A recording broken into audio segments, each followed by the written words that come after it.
पुत्र कर्ण।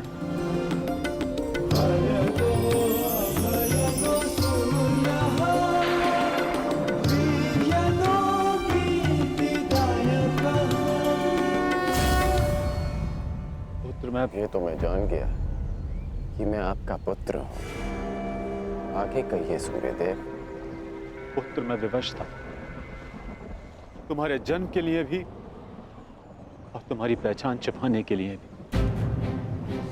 महर्षि दुर्वासा ने देवी कुंती की सेवा से प्रसन्न होकर उन्हें यह आशीर्वाद दिया कि वो जिस भी देवता का आवाहन करेंगी वो उन्हें पुत्र देंगे। देवी कुंती बालिका थी, उन्हें लगा कि कहीं ये वरदान मिथ्या तो नहीं, और उन्होंने खेल खेल में मुझे यह आह्वान दिया और वरदान से विवश होकर मुझे उन्हें अपना अंश देना पड़ा।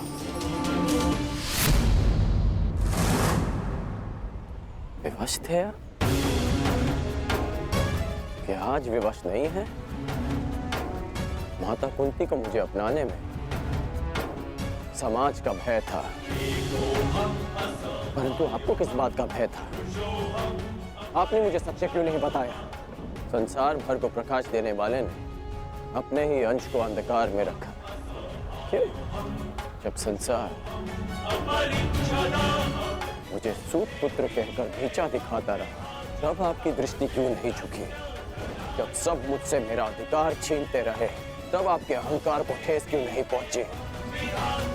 क्यों तब तक आप मेरी प्रतीक्षा करते रहे, जब तक मुझे स्वयं ज्ञात नहीं हो गया कि मैं आपका पुत्र हूं? क्यों मुझसे सत्य को दूर रखा आपने? क्यों? मैं मानता हूं कि मैंने तुम्हें सत्य से दूर रखा, परंतु मैं सदैव तुम्हारे साथ था। मैं नहीं चाहता था कि समाज को इस बात का ज्ञान हो। मैंने तुम्हें ये कवच और कुंडल इसलिए दिए ताकि तुम अपने हृदय को और भी अधिक बलशाली बना सको। तुम्हें समाज की कठोरता को सहने की शक्ति मिले। मुझे क्षमा कर दो।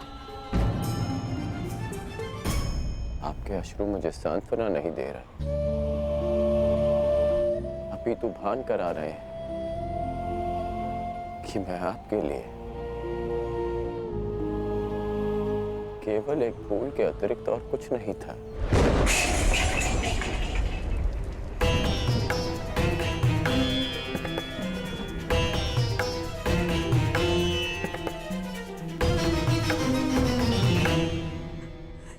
हे ईश्वर, मेरे पुत्र की सहायता करना।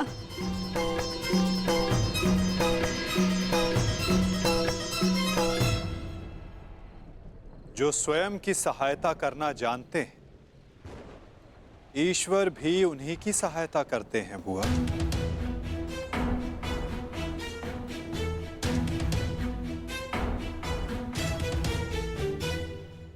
मैं सदा आपकी पूजा करता रहा, आपको तर्पण देता रहा, और भविष्य में भी मैं ऐसा ही करूंगा। मैं सदा आपका सम्मान करूंगा, क्योंकि मेरे लिए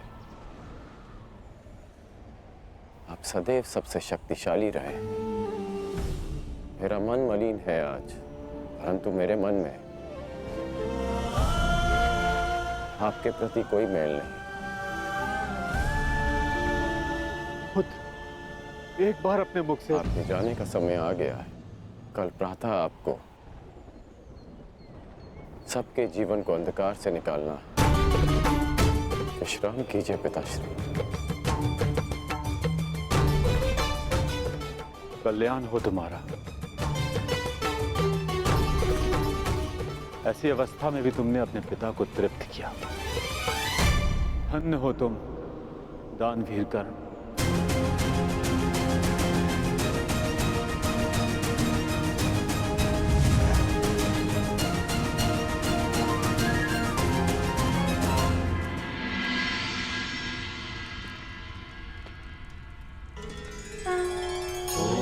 अब आप और कितना व्यथित रहेंगी बुआ?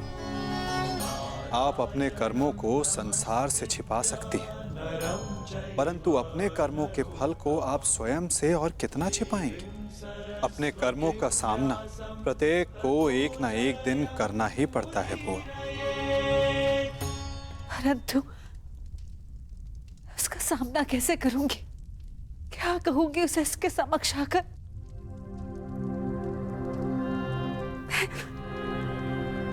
मैं कैसे उसे समझाऊंगी कान्हा? क्या ये सब इतना सरल है? यदि सब कुछ इतना सरल होता तो जीवन जीवन नहीं होता बुआ। मनुष्य को अपने भय का, अपने अतीत का सामना करना ही पड़ता है। और ये भेंट जितनी शीघ्र हो, मन से बोझ उतनी ही शीघ्र उतर जाएगा बुआ। जाइए बुआ, समय आ गया है सत्य का सामना करने का। समय आ गया आपको आपके ज्येष्ठ पुत्र से मिलने का।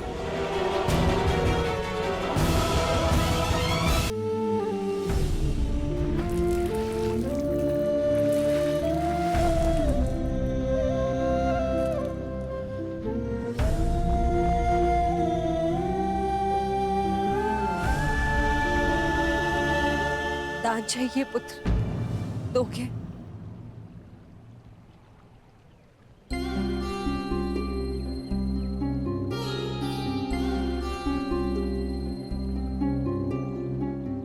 सुना है, प्रातःकाल सूर्य को अर्घ देते समय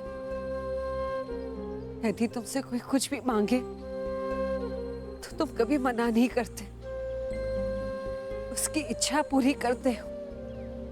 इसलिए मैं भी कुछ मांगने तुम्हारे समक्ष आई हूं। क्या इस दुर्भाग्यशाली माता को क्षमा दान दे पाओगे पुत्र?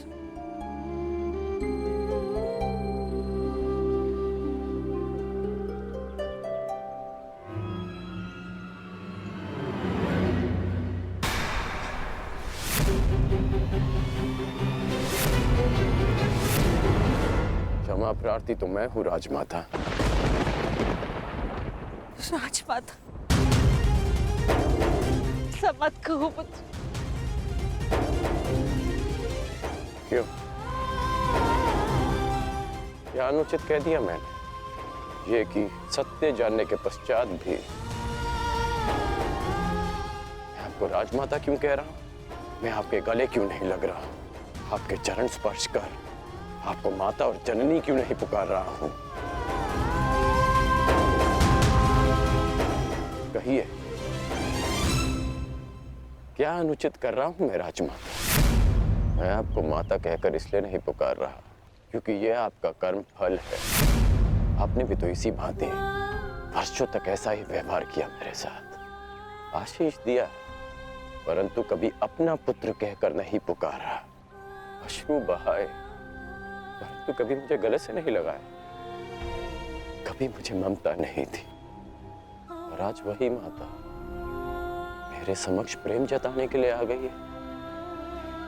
अधिकार का भाव कर्तव्य पूर्ण करने से मिलता है। आपने अपना कर्तव्य कभी पूर्ण नहीं किया, आज अधिकार जताने क्यों आ गई? मुझ पर आरोप लगाने से पूर्व मेरी व्याथा तो सुन लो पुत्र। मैं विवश थी जब तुम्हारा जन्म हुआ। मैं अविवाहित थी पुत्र। क्या करती मैं? मुझे तुम्हें त्यागना पड़ा। विश्वास मानो पुत्र, अनजाने में हुए अपराध का बोझ मैं आज तक अपने कंधे पे लिए हूँ।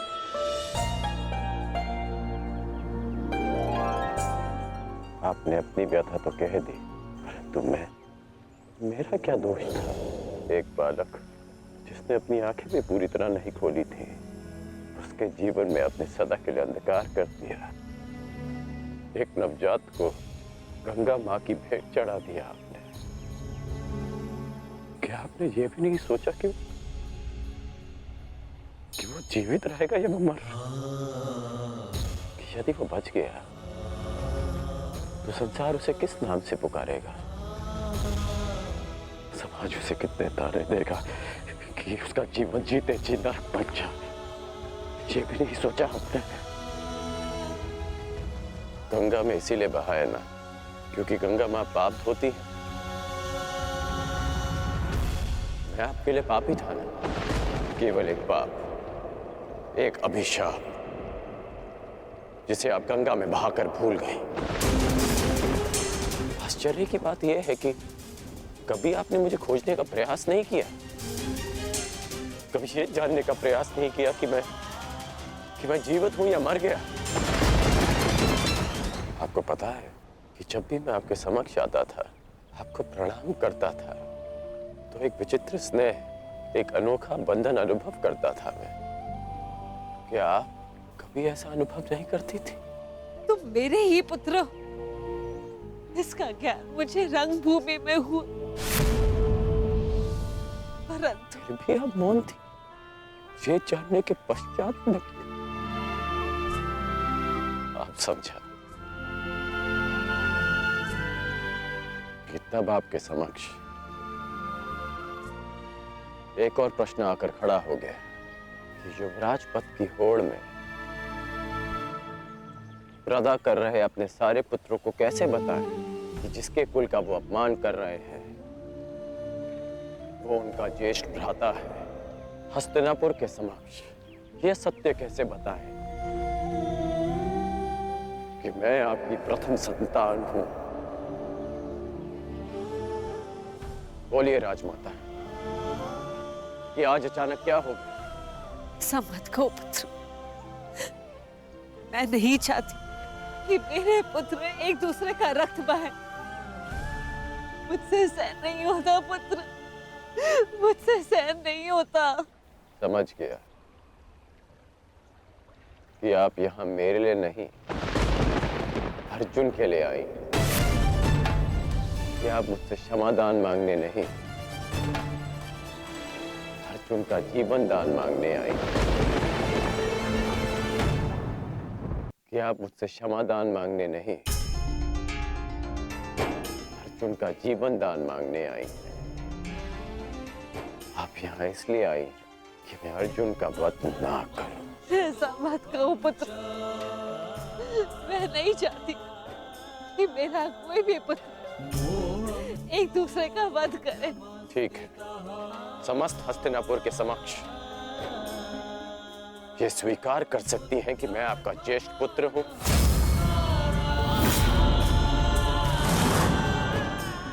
पता था मुझे कि कोई उत्तर नहीं मिलेगा।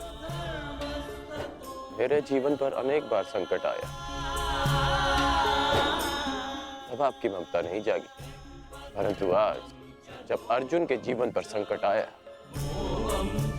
तब आप अपनी लज्जा, अपना सम्मान सब भूलकर मेरे पास आ गए।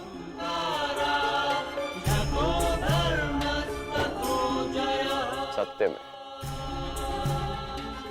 अर्जुन बहुत भाग्यशाली है कि उसे आपकी ममता मिली। मैं भले ही अर्जुन को युद्ध के द्वंद में हरा दूं, परंतु आज उसने मुझे ममता के द्वंद में हरा दिया। तुम्हारी अपराधी नहीं हूं मैं।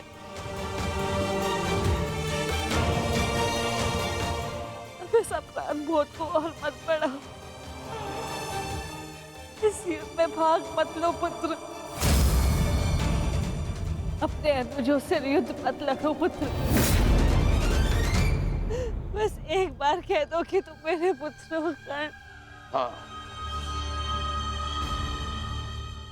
मैं आपका पुत्र हूं।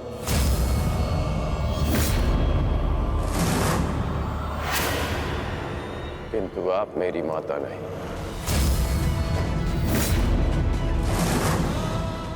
सदा स्मरण रखिएगा राजमाता, कि इस सूत पुत्र की माता का नाम राधा है। मैंने अवश्य कौंतेय बनकर जन्म लिया, परंतु संसार मुझे सदा राधे कर्ण के नाम से जानेगा। मैं सूर्य पुत्र कर्ण हूं, किंतु मेरे पिता का नाम अधिरथ है। मुझे स्वयं को सूर्य पुत्र के स्थान पर सूत पुत्र कहने में अधिक गर्व अनुभव होगा। आप माता हैं अर्जुन की, सभी पांडवों की, क्योंकि आपने उन्हें पाला पोसा, बड़ा किया, प्रेम दिया। और आश्चर्य की बात तो यह है कि आप आज भी उन्हीं की माता बनकर इस सूत पुत्र राधेकरण के पास आई हैं, यह आश्वासन पाने कि आपके पुत्र सुरक्षित रहें। मेरे द्वार पर आए किसी भी याचक को रिक्त हाथ लौटने नहीं दे सकता मैं, राजमाता। मैं आपको रिक्त हाथ लौटने नहीं दूंगा। मैं वचन देता हूं कि इस महाभारत के पश्चात आपके 5 पुत्र जीवित रहेंगे, केवल 5। यदि अर्जुन ने मेरा वध किया तो भी, और मैंने अर्जुन का वध किया तो भी। यदि अर्जुन मेरे हाथों वीर गति पाता है तो मैं सब कुछ छोड़कर आपके पास आ जाऊंगा। मैं वचन देता हूं कि अर्जुन के अतिरिक्त आपके किसी पुत्र का वध नहीं करूंगा मैं।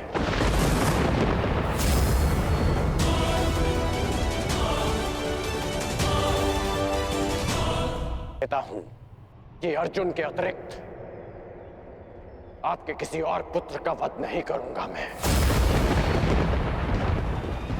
वचन देता हूं मैं। अब जाइए राजमाता, गंगा में त्यागे गए इस राधे के पास अब आपको देने के लिए कुछ और शेष नहीं।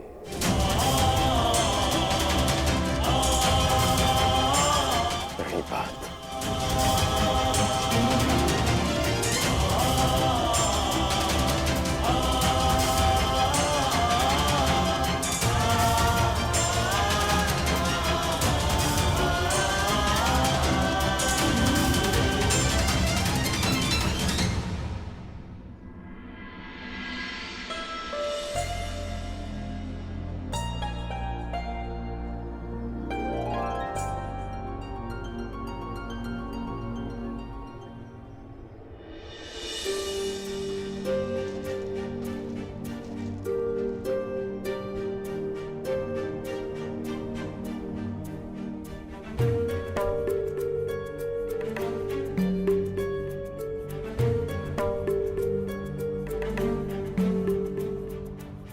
सत्य कल्पना से अधिक सुंदर भी हो सकता है और अधिक कष्टकारी भी।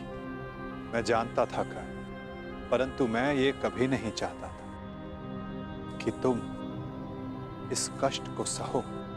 अगर आप ऐसा नहीं चाहते तो ऐसा नहीं होता केशव। एक बात मैं समझ चुका हूं कि इस सृष्टि में सब आप ही की इच्छा से होता है, आप ही के अनुसार होता है, ठीक वैसे ही जैसा आप चाहते हैं। पीड़ा केवल कष्ट नहीं देती मित्र, पीड़ा कभी कभी हमें उचित मार्ग चुनने में हमारी सहायता भी करती है।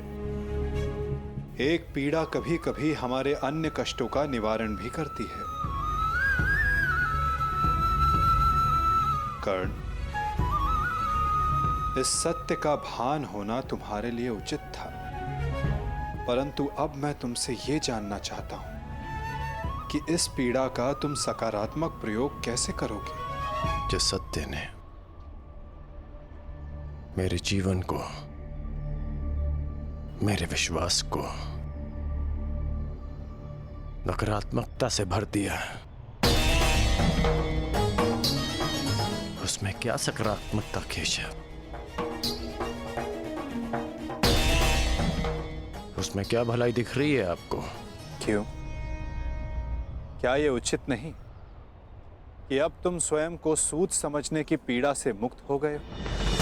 कि तुम्हें अब अपना वंश क्या, कि अब तुम पूरे मन से, पूरे अधिकार से किसी भी क्षत्रिय के समक्ष जाकर अपना अधिकार मांग सकते हो। क्या ये उचित नहीं कर कि अब तुम्हें ज्ञात हो गया है कि मैं क्यों तुम्हें पांडवों के पक्ष में आने के लिए सुझाव देता रहा?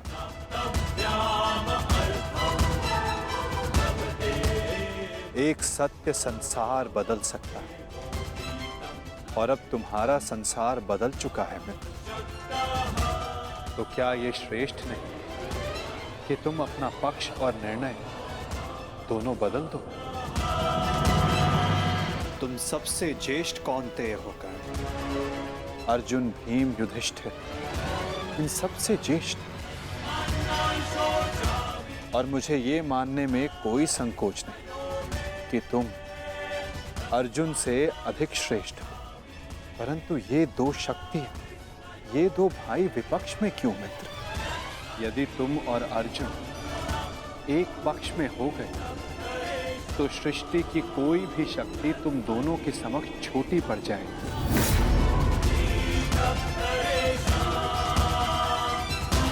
तुम्हें और अर्जुन को मेरी, वासुदेव तक की आवश्यकता नहीं पड़ेगी मित्र। युधिष्ठिर तुम्हारा अनुज होगा और बाकी शेष पांडव भी। तनिक सोचो, जो परिवर्तन तुम अंगराज बनकर ना ला सके, वो परिवर्तन तुम हस्तिनापुर के सम्राट बनकर ला पाओ। सूर्य पुत्र कौन्तेय सम्राट गण, जो संसार को एक प्रकाशमान युग की ओर ले जा सकता है।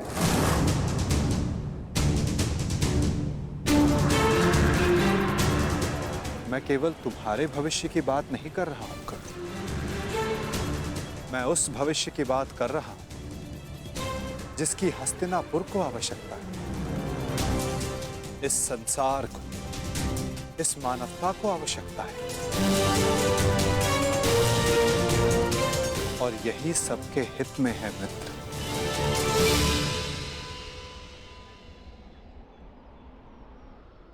ठीक है,